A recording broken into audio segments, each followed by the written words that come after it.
Some people pull up to 7-Eleven for Gatorade. I pull up for tortoises. Click the like button if you feel me.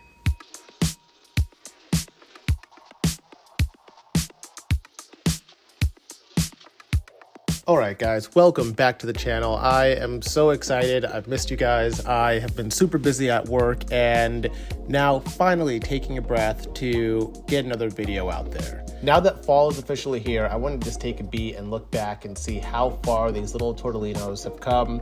And we have Violet here. And Violet, if you don't remember, I made a video about metabolic bone disease. I originally found Violet on Craigslist. So then she was 568 grams. I love to measure tortoises the second I get them so I can track everything. She has doubled in size at 1,000 grams. And I think she's doing way better than she was doing before. She's actually walking now. She's not just dragging her body on the ground. I just take everything about where Violet is right now as a complete win. All right, next is this beautiful little girl here. She doesn't have a name, but I identify her as Io, which is a moon that orbits Jupiter. Originally, when I got her, she was tiny. She was about 4 inches, 215 grams. Already the pyramiding had set in at that size. I was determined that I could keep the humidity up. I'd be able to stop the pyramiding. But what I learned is that once it starts, it just naturally follows in on that trajectory until it grows out. You can see all the lighter white on her carapace is what she has grown with me. And since April, this girl has quadrupled in size. She was 200 grams when I got her and now she's 800. But this little girl here is still awesome. She's beautiful, eats like a tank, and overall just a very happy tortoise that is not shy at all. So I went through this phase where I was buying a bunch of babies because obviously you don't know what your tortoise is going to shape up to when it's a baby, and got this one as well. It also had some pyramiding. I got her at 170 grams. Awesome breeder. The breeder even told me this one has some pyramiding. Get out of here, fly. And I was like, I really like her. She's a very light tortoise. I think she's going to grow a lot lighter.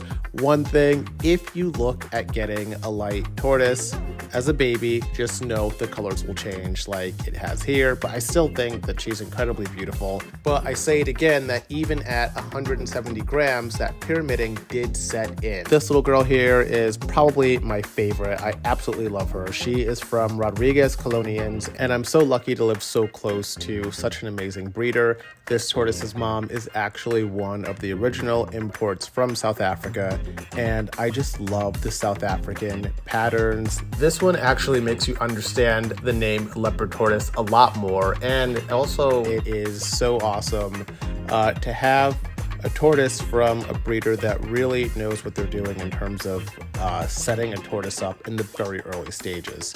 These two here are my future breeding pair. They were also produced by Tortoise Colonians.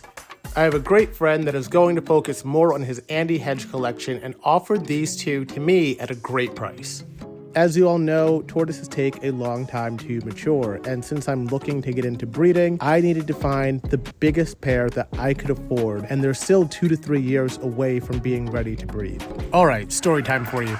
In South Africa, in the mid-80s, smugglers were caught trying to smuggle wild-caught tortoises out of South Africa. The tortoises were then confiscated and rehomed at the Pretoria Zoo. There were originally 11 different clades of leopard tortoises altogether, with the majority of which being from South Africa. There were a smaller number of clades that make up the traditional babkakai that we're accustomed to seeing here in the US. Nobody knows the specific location in South Africa where these wild leopards were caught from, but they were all various colors ranging from dark black to almost sulcata looking. The one trait that is pretty common among South African leopard tortoises but is not the rule is the double dot. Now, back to these smuggled tortoises. For whatever reason, they were shipped to the US from the Pretoria Zoo, where Randy Limburg picked them up. In the leopard world, all South African leopard tortoises stem back to Randy Limburg. From there, other breeders began to acquire some of his collection. And we're in luck because Randy Limburg is still producing tortoises. Who wants to go see a tortoise? You do? Yeah. Oh my goodness, I'm so excited. You want to see a little tiny one? Yeah. These poor kids are just always driving around with me to grab a tortoise. Another random 7-Eleven, and my new friend. Check out the breeding laboratory on Morph Market. This guy here actually helps Randy Limburg resell his little babies. I swear my kids need an award because the amount of times we have just picked up and drove 2 hours away for a tortoise to only drive 2 hours back is more often than I would like to admit. I can't be the only one, so comment below how far you've driven to pick up a tortoise. Now back and letting this little guy get settled, but I picked him because his dots were just so symmetrical. I have never seen just such symmetry on a tortoise's shell before. Also, he was the most active, and that's usually how I pick out a tortoise. And I'm not gonna say much, but look at this tail. I am pretty sure that this is a boy. He's only about 2 inches and 50 grams, but I am pretty sure that this tail is going to be male. I previously had these 2 other Babcock-eye babies that I got from the Pomona Reptile Show. This little one was 25 grams when I got her in July, and now 85 grams. I'm in the process of designing a humidity chamber with the goal of foregoing daily soaks, which completely drain hatchlings of their bowels, which would not occur naturally in the wild.